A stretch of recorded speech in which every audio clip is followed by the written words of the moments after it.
So, Professor Chomsky, thank you so kindly for taking the time today to converse with me about ecology and anarchism. It is a true honor to have this opportunity to speak with you. Before we pass to these subjects, though, I would like to ask you initially about ethics and solidarity. Would you say that Immanuel Kant's notion of treating humanity as an end in itself has influenced anarchist and anti-authoritarian thought in any way? The concept of natural law arguably has a natural affinity with anarchism. Well, indirectly, but I think it's actually more general. My own view is that anarchism flows quite naturally out of major concerns of and commitments of the Enlightenment, which found an expression in classical liberalism. And classical liberalism essentially was destroyed by the rise of capitalism. It's inconsistent with it. But anarchism, I think, is the inheritor of the ideals that were developed in one or another form during the Enlightenment. Kant's expression is one example, exemplified in a particular way in classical liberal doctrine, wrecked on the shoals of capitalism, picked up by the libertarian left movements, which are the natural inheritors of them. So in that sense, yes, but it's broader. Okay. You have described humanity as being imperiled by the destructive trends on hand in capitalist society, or what you have termed really existing capitalist democracies, or wrecked. Particularly of late, you have emphasized the brutally anti-ecological trends being implemented by the dominant powers of settler colonial societies, as reflected in the tar sands of Canada, Australia's massive exploitation and export of coal resources, and of course the immense energy profligacy on hand in this country. You certainly have a point, and I share your concerns, as I detail in Imperiled Life, Revolution Against Climate Catastrophe, a book that frames the climate crisis as the outgrowth of capitalism and the domination of nature generally understood. Please explain how you see wrecked as profoundly at odds with ecological balance. Wrecked is really existing capitalist democracy is a kind of state capitalism with a powerful state component in the economy, but some reliance on market forces.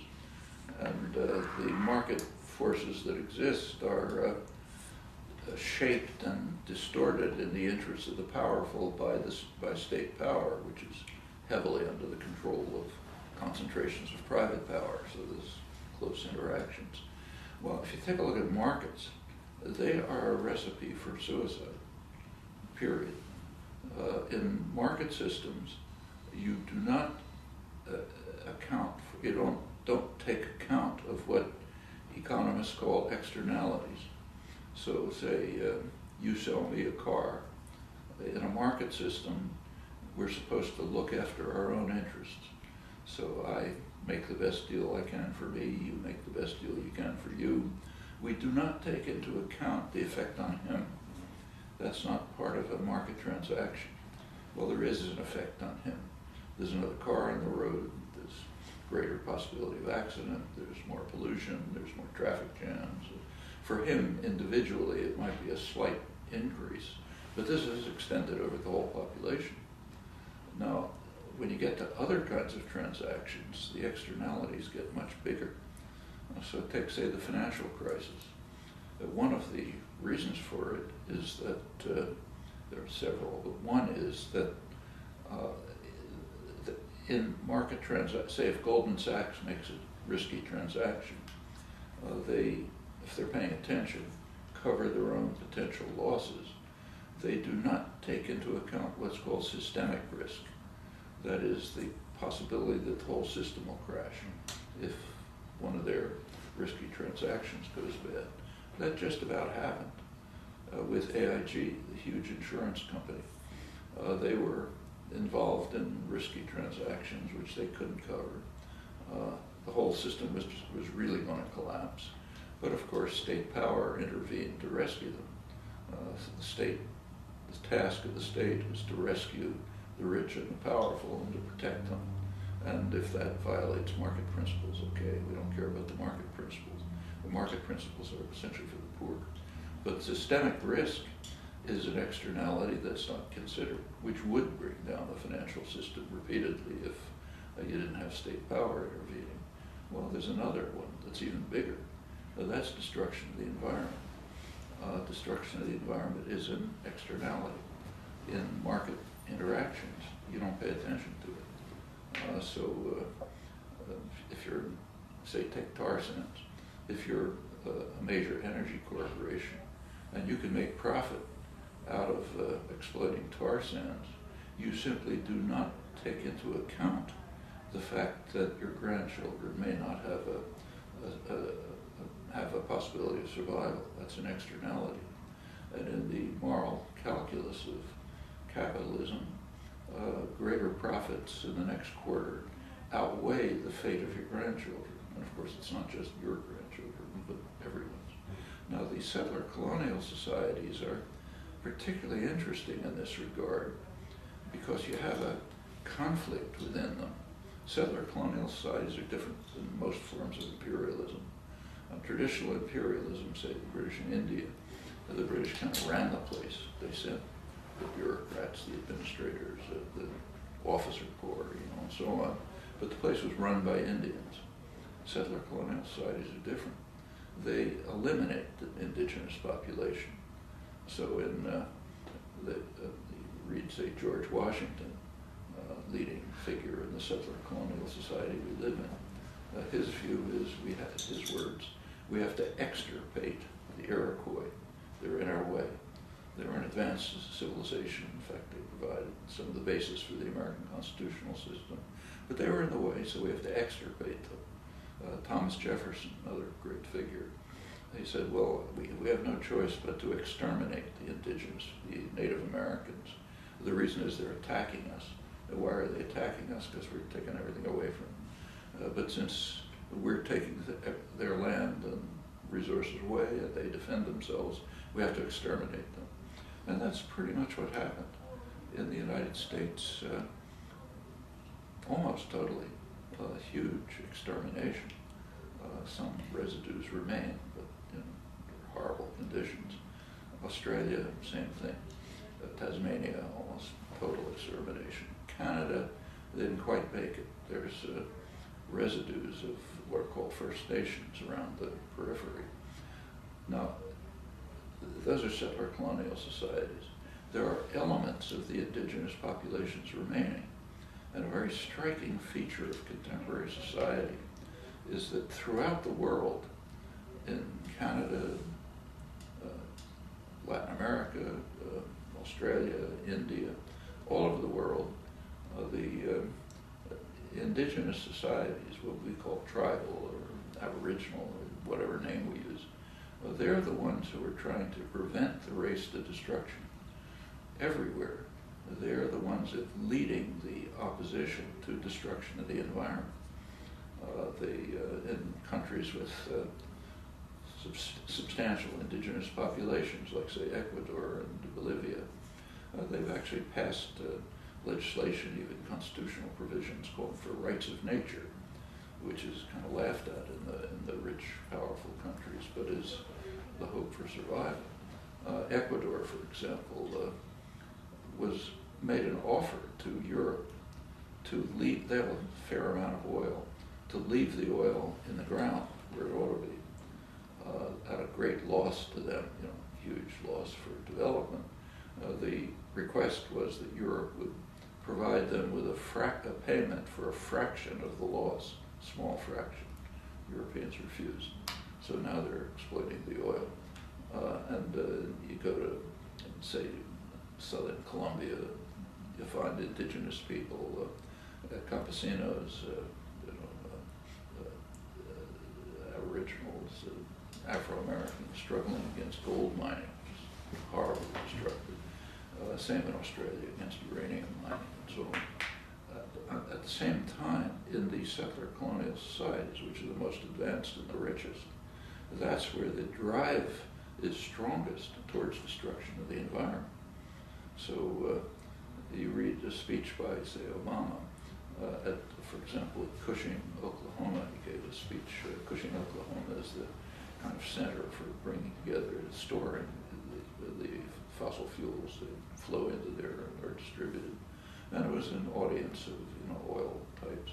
He had enormous applause. He said that during his administration, more oil had been lifted than for any previous one for many, many years. He said pipelines are crossing America under his administration to the extent that they're practically everywhere you go, you're tripping across a pipeline. We're going to have 100 years of energy independence. We'll be the Saudi Arabia of the 21st century. In short, we'll lead the way to disaster. At the same time, the remnants of the indigenous societies are trying to prevent the race to disaster. So in this respect, the settler colonial societies are a striking illustration of, first of all, the massive destructive power of European imperialism, which of course includes us and Australia and so on, and also the, I don't know if you can call it irony, but the strange phenomenon of the most so-called advanced, educated, richest segments of global society trying to destroy all of us, and the so-called backward people, the pre-technological people who remain sort of on the periphery, trying to restrain the race to disaster. If some extraterrestrial observer were watching this, they'd think the species is insane. And in fact it is. But the insanity goes back to the basic institutional structure of really existing capitalist democracy. That's the way it works. It's built into the institutions. It's one reason it's going to be very hard to change. So, in Nuclear War and Environmental Catastrophe, you argue that global society must be reorganized so that care for the commons becomes a very high priority, as it has been in traditional societies quite often. You make similar conclusions in an essay from last summer reflecting on the importance of the efforts to defend Gezi Park in Istanbul, which you frame as being part of a struggle in which we must all take part, with dedication and resolve if there is to be any hope for decent human survival in a world that has no borders. How do you see the possibility of thoroughgoing social transformation and the devolution of power taking place in the near future? Through the emergence and sustained replication of workers and community councils, as in the participatory economic model or Paracon, for example?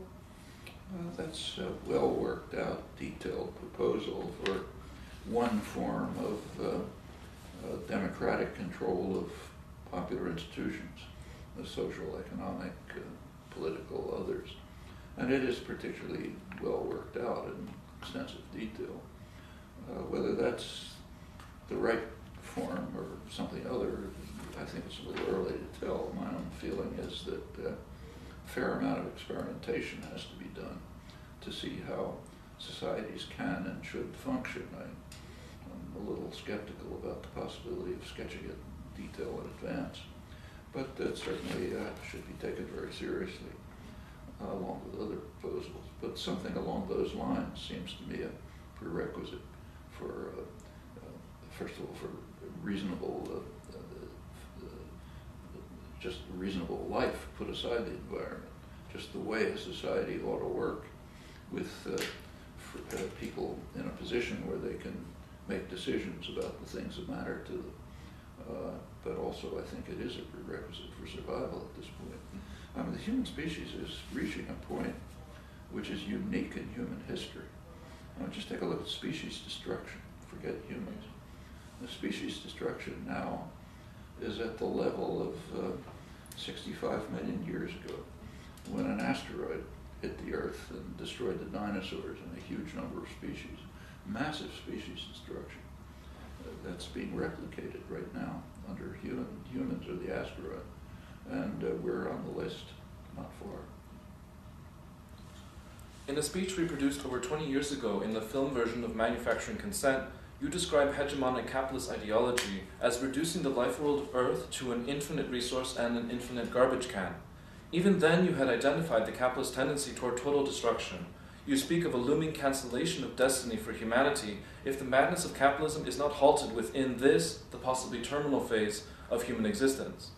The very title and argumentation of hegemony or survival continue in this line, and in Hopes and Prospects, you claim the threat to the chance for decent survival to be one of the major externalities produced again by Recht.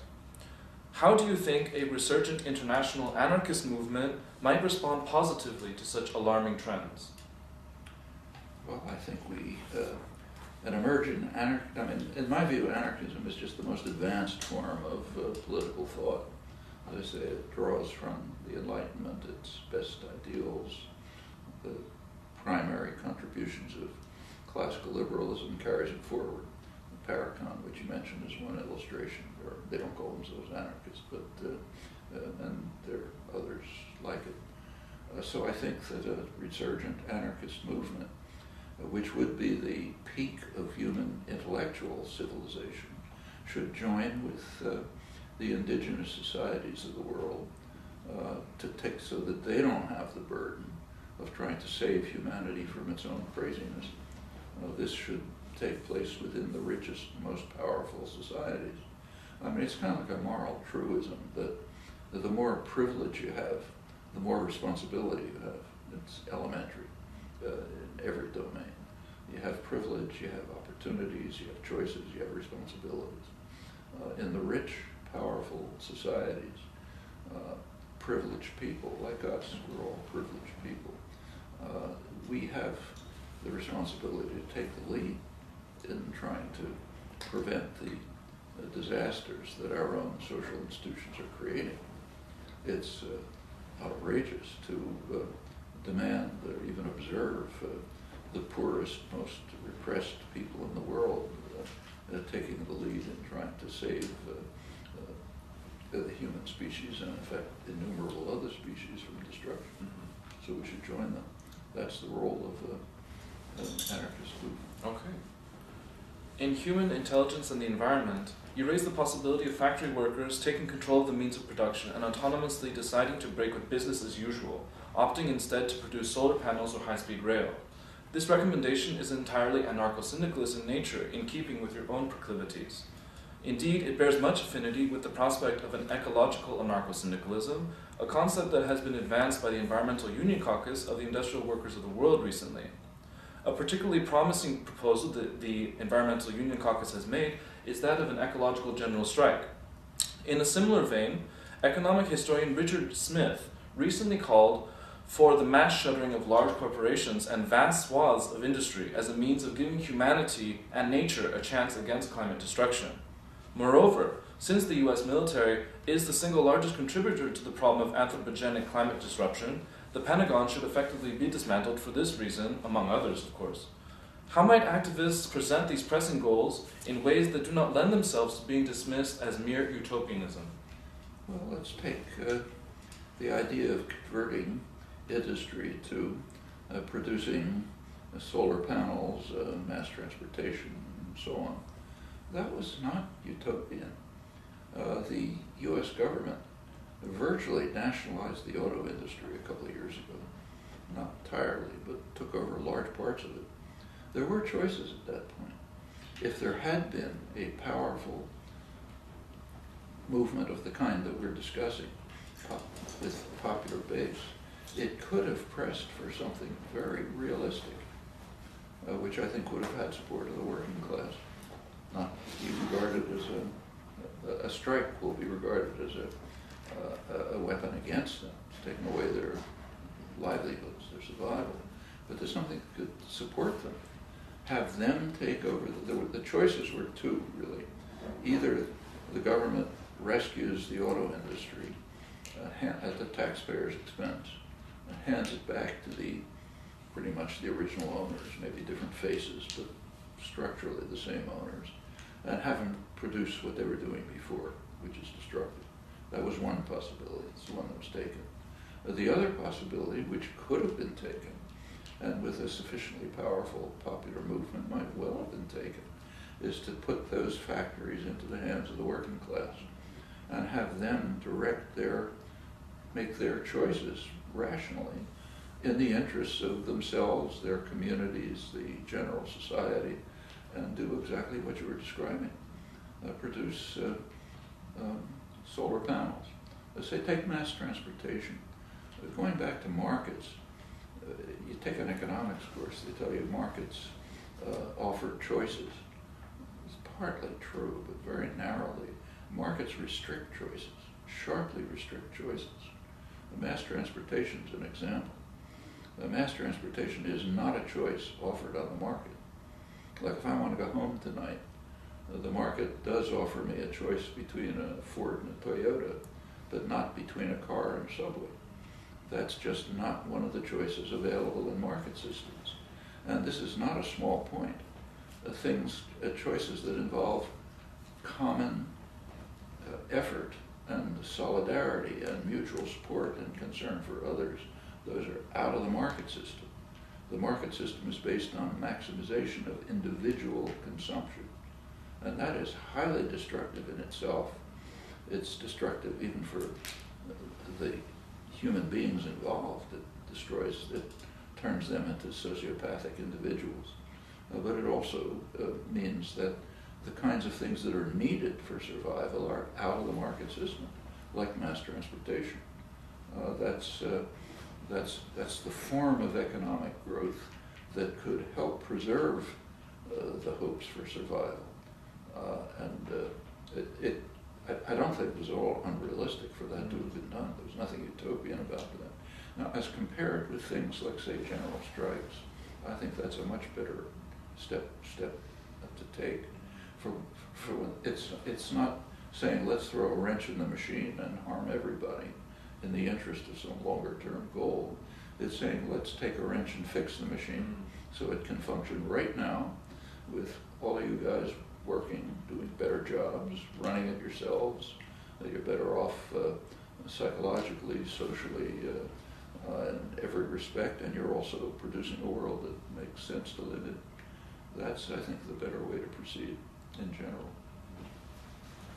According to German critical theorist Herbert Marcuse, revolution can be defined in part as action which seeks to secure the life, freedom, and happiness of future generations.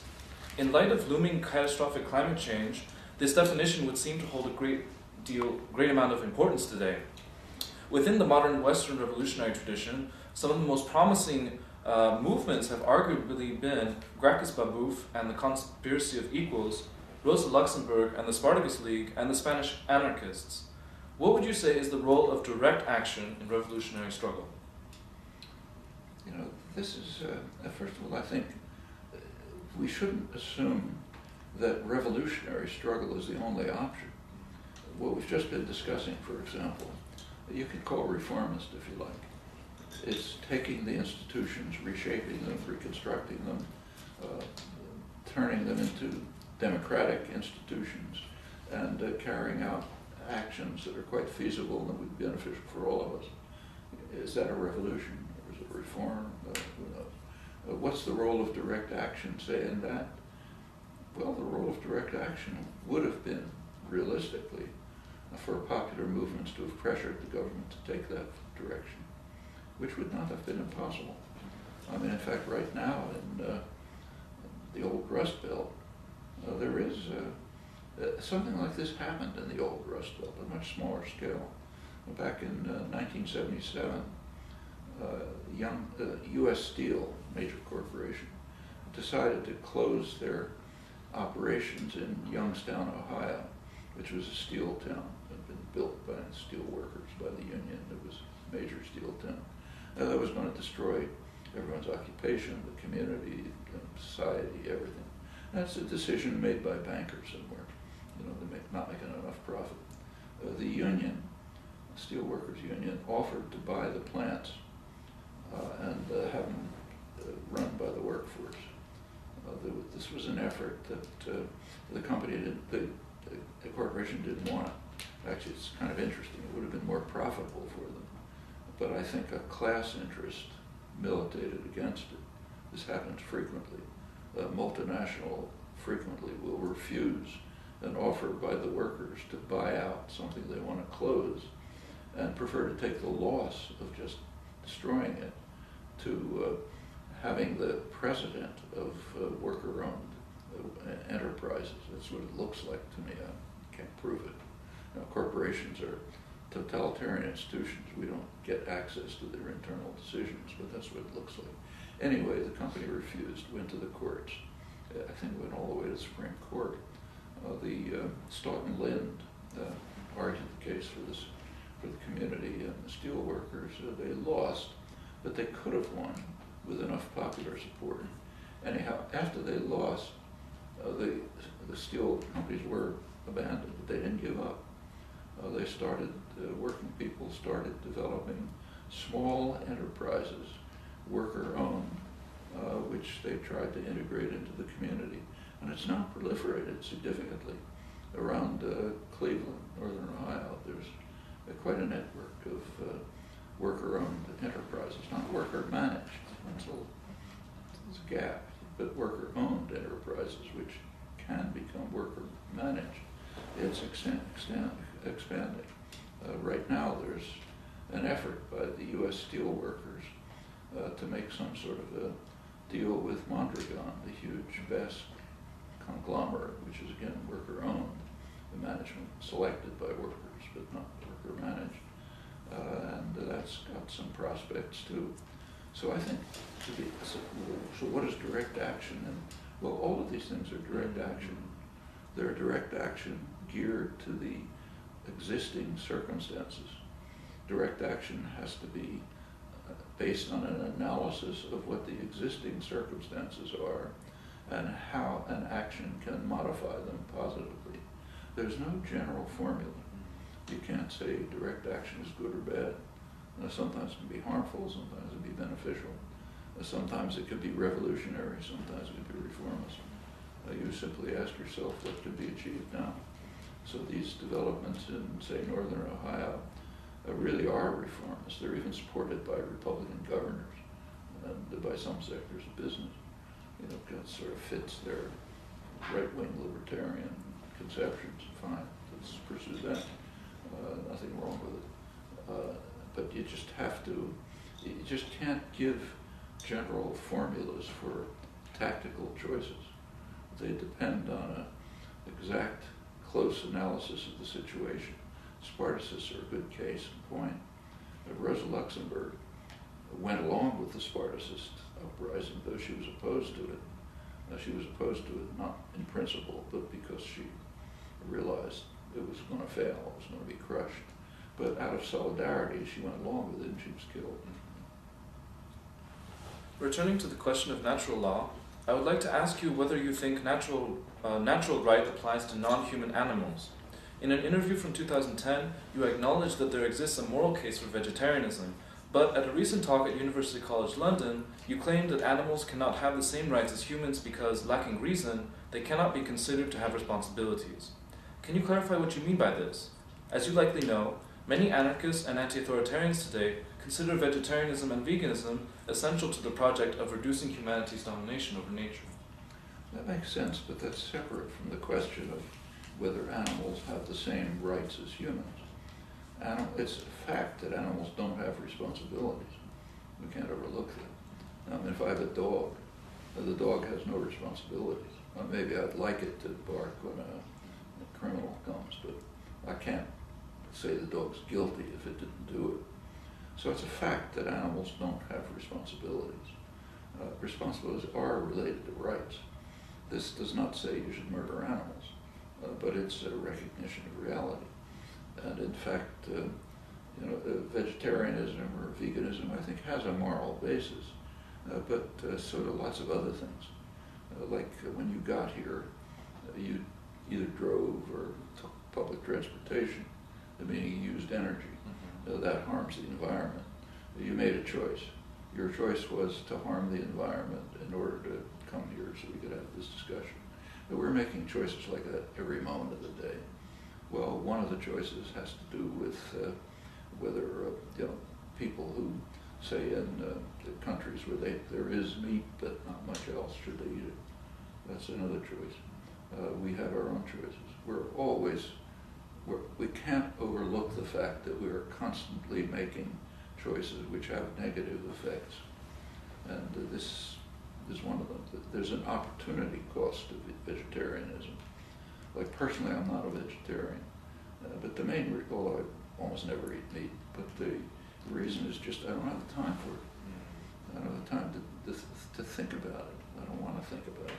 I just pick up whatever saves me time, which usually is not meat, but That's not a, I don't purposely check to see if there's a piece of chicken in the salad I want. Okay, that's a choice.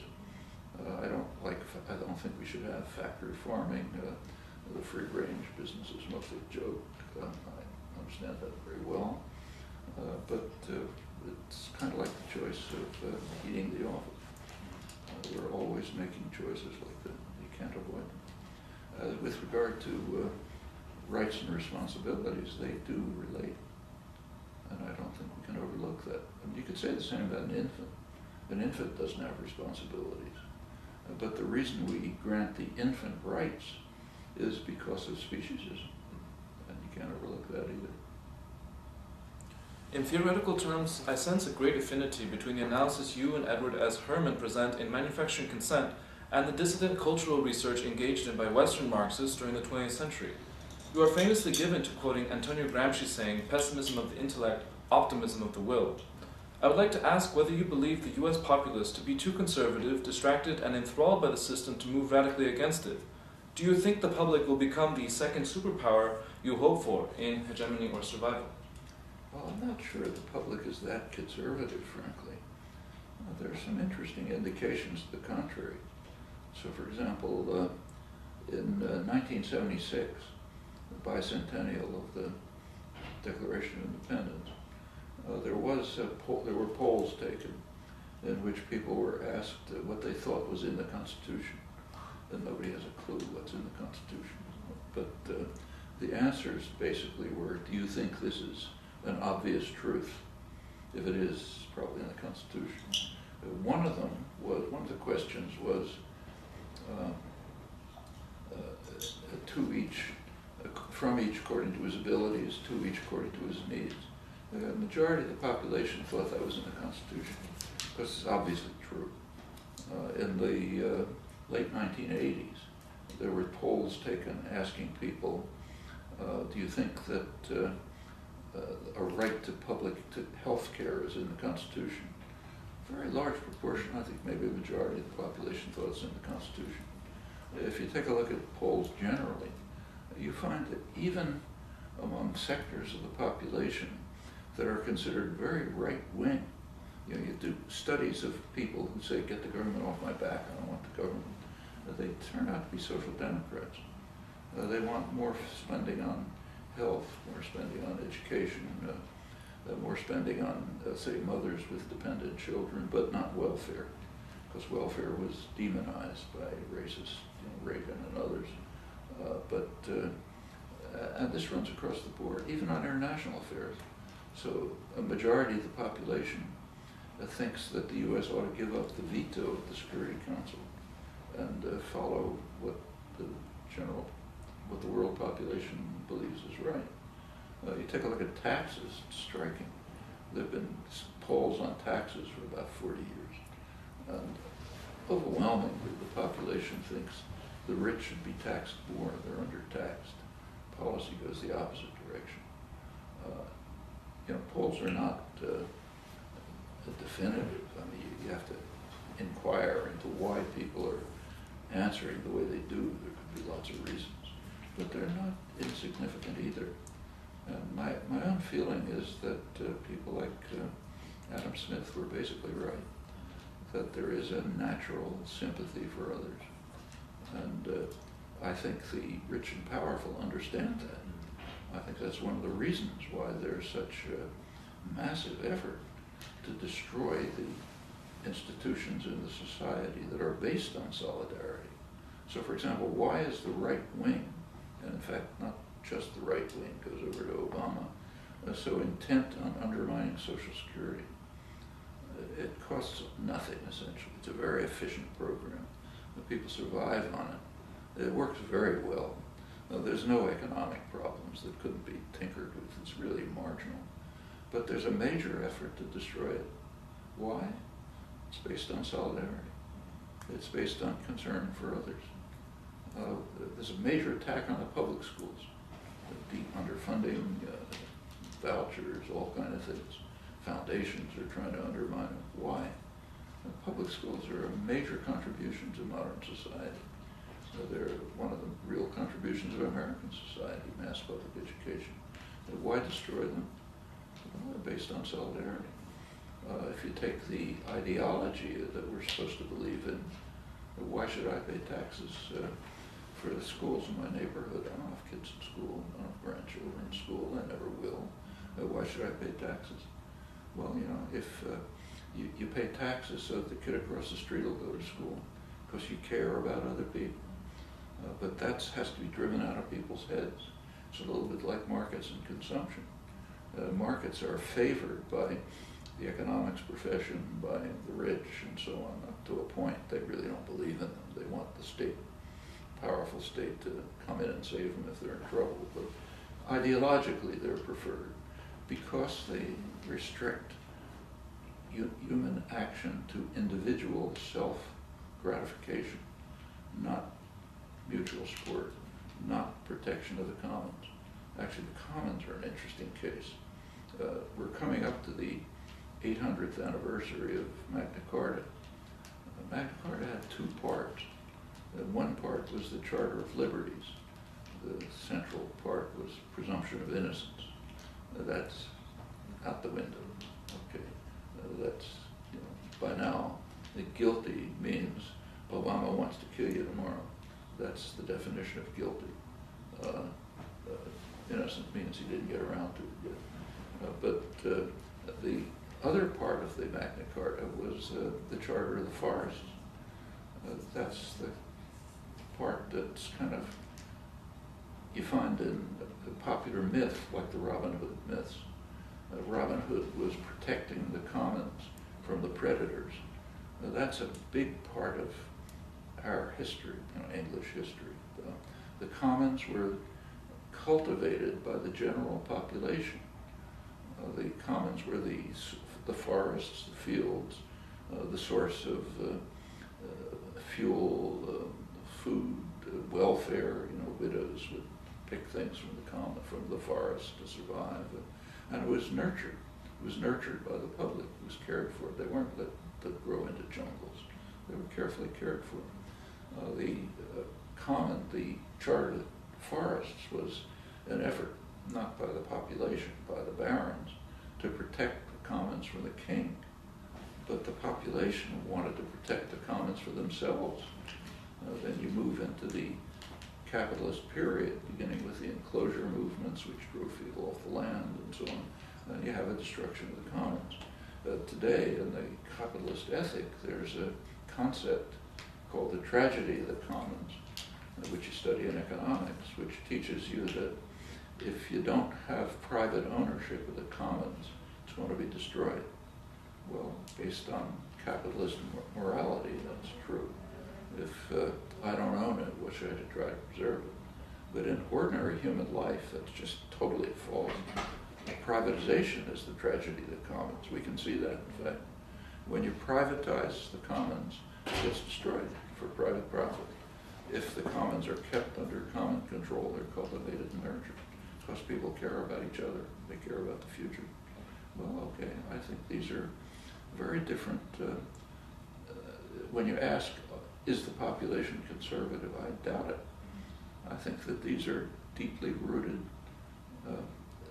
sentiments and understandings which show up all the time. They showed up in labor struggles against the industrial system, which was dehumanizing people. In peasant societies, they show up. The indigenous societies today struggling against, say, gold mines. Maybe it'll give them more material wealth, but it'll destroy their lives.